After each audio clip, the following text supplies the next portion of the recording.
நிகழும் ஸ்ரீ மங்களகரமான சோபகிருது ஆண்டு மார்ச் மாதம் 14ஆம் தேதி வியாழக்கிழமை அன்று சதுர்த்தி திதியில் பரணி நட்சத்திரத்தில் வைத்ருதி நாம யோகத்தில் சித்தயோகம் கூடிய நன்னாளில் இந்த மகத்தான பங்குனி மாதம் பிறக்கிறது.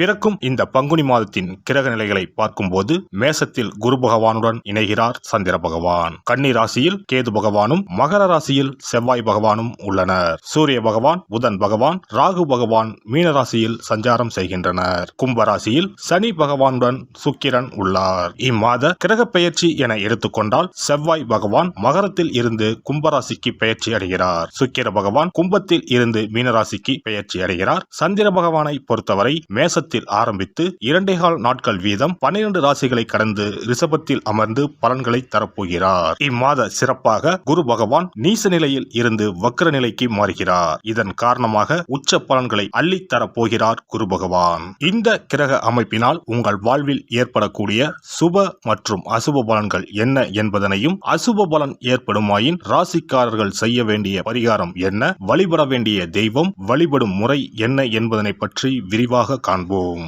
பிறக்க போகும் இம்மாதம் உங்கள் வாழ்வில் வளமும் நலமும் செல்வ செழிப்பும் பெற்று வாழ்வின் உயரிய நிலையை அடைய எல்லாம் வல்ல எம்பெருமானை வேண்டி விரும்பி கேட்டுக்கொள்கிறேன். மகர ராசி அன்பர்களே, இந்த மாதம் நண்பர்களுடன் சேர்ந்து செய்யும் காரியம் சாதகமான பலன் தரும்.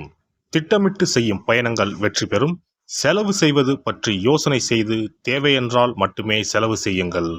தொழில் வியாபாரம் தொடர்பான விஷயங்கள் கூடுதல் முயற்சிக்கு பிறகு எதிர்பார்த்தபடி நடந்து முடியும். பயணங்கள் செல்ல நேரலாம். புத்தியை உபயோகித்து வியாபாரத்தில் புதுமையை செய்வது பற்றிய ஆலோசனையில் ஈடுபடுங்கள். உத்தியோகத்தில் இருப்பவர்களுக்கு பிடித்தமான இடத்திற்கு வேலை மாற்றம் கிடைக்கும். குடும்பத்தில் வாக்குவாதங்கள் உண்டாகலாம். வாழ்க்கை துணையையும் குழந்தைகளிடமும் அனுசரித்து செல்வது நல்லது. குடும்பத்திற்காக கூடுதலாக உழைக்க வேண்டியது இருக்கும். பெண்களுக்கு எடுத்த காரியத்தை செய்து முடிக்க காலதாமதம் ஏற்படும். திட்டமிட்டு செயல்படுவது முன்னேற்றத்திற்கு வழிவகுக்கும். மாணவர்களுக்கு எதிர்காலம் பற்றிய திட்டங்கள் மனதில் தோன்றும். கல்வியில் கூடுதல் கவனம் செலுத்துவீர்கள். கலைஞர்களுக்கு தங்கு தடையின்றி புதிய வாய்ப்புகளை பெறலாம். புகழ் பாராட்டுக்கள் வந்து சேரும். நற்பெயர் எடுப்பதற்கு உண்டான சூழ்நிலைகள் உருவாகும். எதிர்பார்த்த உதவிகள் வந்து சேரும்.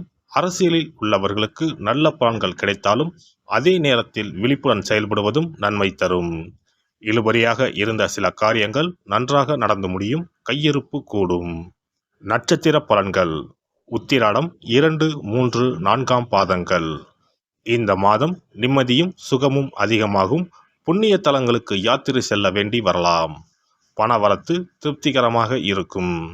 பல வகையிலும் பிறர் உதவி கிடைக்க பெறுவீர்கள். புத்தி சாதுரியம் அதிகரிக்கும். யாருக்கும் வாக்குறுதிகள் கொடுப்பதை தவிர்ப்பது நல்லது. திருவோணம் நட்சத்திரம். இந்த மாதம் தொழில் வியாபாரம் நிதானமாக நடக்கும். உறவினர்களுடன் அனுசரித்து செல்வது நல்லது. எல்லா விதமான காரியங்களும் சாதகமான பலன் தரும். பணவரத்து திருப்தி தரும். பக்தியில் நாட்டம் அதிகரிக்கும். பணவரத்து கூடும். அவிட்டம் 1, 2 பாதங்கள். இந்த மாதம் எதிர்ப்புகள் அகலும். நீண்ட நாட்களாக இருந்து வந்த பிரச்சனைகள் தீரும். உதவிகளை செய்து மன திருப்தி அடைவீர்கள். கொடுத்த வாக்கை காப்பாற்ற எடுக்கும் முயற்சிகள் சாதகமாக முடியும். மனதில் இருந்த குழப்பம் நீங்கி திருப்தி நிலவும். பணவரவு எதிர்பார்த்தபடி வந்து சேரும். சனி பகவானை தீபம் ஏற்றி வணங்கி வழிபட உடல் ஆரோக்கியம் பெறும். கஷ்டங்கள் குறையும். அதிர்ஷ்ட கிழமைகள் ஞாயிறு, செவ்வாய், புதன். சந்திராஷ்டம தினங்கள் பங்குனி மாதம் 9, 10, 11. அதிர்ஷ்ட தினங்கள் பங்குனி 2, 3. சிறப்பு பரிகாரம். வாரந்தோறும் செவ்வாய்க்கிழமை அன்று வீட்டில் உள்ள முருகப்பெருமான் படத்தினை துடைத்து சந்தனம் குங்குமம் பொட்டு வைத்து சிகப்பு அரளிப்பூ கொண்டு அலங்காரம் செய்யுங்கள். ஒரு கண்ணாடி டம்ளரில் தண்ணீர் ஊற்றி ஒரு எலுமிச்சை பழம், சிறு வெட்டிவேர் போட்டு முருகன் படத்திற்கு முன் வைத்து விடுங்கள். ஒரு மா இலை எடுத்து காம்பு பகுதி முருகப்பெருமானை பார்த்தவாறு வையுங்கள். அகல் விளக்கில் நெய் தீபம் ஏற்றி மா இலையின் மீது வைக்க வேண்டும். தீபச்சுடர் முருகப்பெருமானை பார்க்கும் வண்ணம் இருக்க வேண்டும். கண்களை மூடி முருகப்பெருமானை மனமாற வேண்டி உங்கள் வேண்டுதல்களை வையுங்கள். பூஜை முடிந்த பிறகு அடுத்த நாள் டம்ளரில் உள்ள எலுமிச்சை பழத்தை உங்கள் வீட்டை சுற்றி திருஷ்டி கழித்து போட்டு விடுங்கள். 6 வாரங்கள் வரை இந்த வெட்டிவேரை மாற்ற தேவையில்லை. இவ்வாறு செய்து வழிபட்டு வர குடும்பத்தில் உள்ள எப்படிப்பட்ட கஷ்டமாக இருந்தாலும் அந்த கஷ்டத்திற்கு தீர்வு கிடைக்கும். நம்பிக்கை இல்லாமல் எந்த ஒரு வழிபாடும் செய்யக்கூடாது. நம்பிக்கையோடு செய்யும் பட்சத்தில் கைமேல் பலன் கிடைக்கும். இனி பங்குனி மாத சிறப்புகளும் வழிபாட்டின் பலன்களும் என்ன என்பதனை பற்றி காண்போம். பங்குனி மாதம் என்பது வழிபாட்டுக்கு உரிய மாதம். பங்குனி மாதம் வணங்குவதற்கும் பூஜைக்கும் உரிய மாதமாகும். ஒவ்வொரு மாதத்திலும் ஒவ்வொரு நட்சத்திரத்திற்கு முக்கியத்துவம் கொடுத்து விழாக்கள் நடத்துவது வழக்கம். ஆனால் பங்குனி உத்திர நட்சத்திரத்திற்கு மற்ற நட்சத்திரங்களை விட அதிக மகத்துவம் உண்டு. தெய்வ திருமணங்கள் அதிகம் நடைபெற்ற மாதம் பங்குனி மாதம். மாதங்களில் 12வது மாதம் பங்குனி, நட்சத்திரங்களில் 12வது நட்சத்திரம் உத்திரம். 12வது மாதமான பங்குனியும் 12வது நட்சத்திரமான உத்திரமும் இணையும் புனித நாள் பங்குனி உத்திரம் என்று கொண்டாடப்படுகிறது.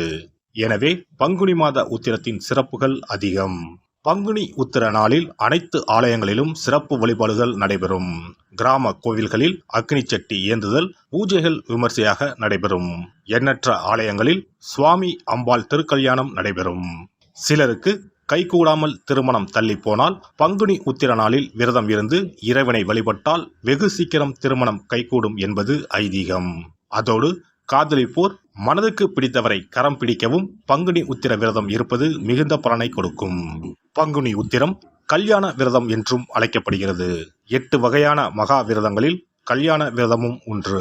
ஆகவே இந்த நாளில் திருமணம் ஆகாத இளையோர் விரதம் இருந்து தமக்கு நல்ல வரன்கள் கிடைக்க வேண்டும் என்று சிவபெருமானையும் பார்வதி தேவியாரையும் வேண்டுவது நல்ல பலன்களை பெற்றுத்தரும். இத்தினத்தில் மேற்கொள்ளும் விரதம் மிகவும் விசேஷமானது. நீண்ட நாள் ஒற்றுமையுடன் வாழ விரும்பும் தம்பதியர் விரதம் இருந்து சிவனுக்கும் சிவ பார்வதிக்கும் அபிஷேகம் செய்வார்கள். இந்த விரதத்தை முருகனை வேண்டியும் செய்யலாம். அதோடு அன்னதானம், வஸ்திரதானம் செய்வதும் சிறப்பானது.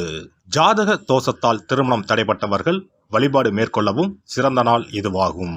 செவ்வாய் தோஷம் காரணமாக திருமண தடைகளை சந்திப்பவர்களுக்கு பங்குனி உத்திரத்தன்று முருகனை மனமுருகி வணங்கினால் திருமண தடைகள் நீங்கி திருமணம் சுபமாக முடியும்.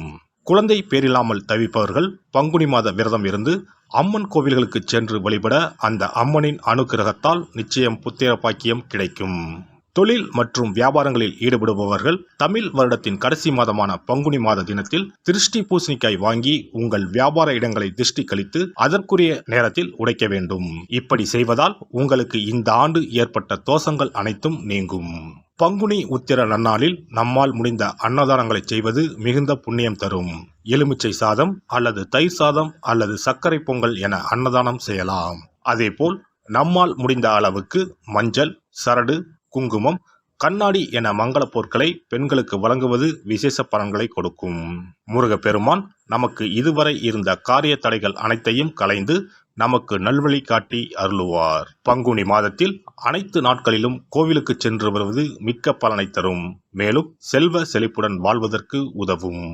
எல்லாம் வல்ல இறையருளால் நீங்களும் உங்கள் அன்பு குடும்பமும் உடல் நலம், நீலாயுள், நிறை செல்வம், உயர் புகழ், மெய்ஞானம் ஓங்கி வாழ்க வளமுடன். இந்த வீடியோ பதிவு உங்களுக்கு பிடித்திருந்தால் லைக் பண்ணுங்க, கமெண்ட் பண்ணுங்க, ஷேர் பண்ணுங்க, மறக்காம சப்ஸ்கிரைப் பண்ணுங்க, பக்கத்துல இருக்கிற பெல் பட்டனை கிளிக் பண்ணுங்க. நன்றி, வணக்கம். ஓம் நமச்சிவாய. சிவாய நம.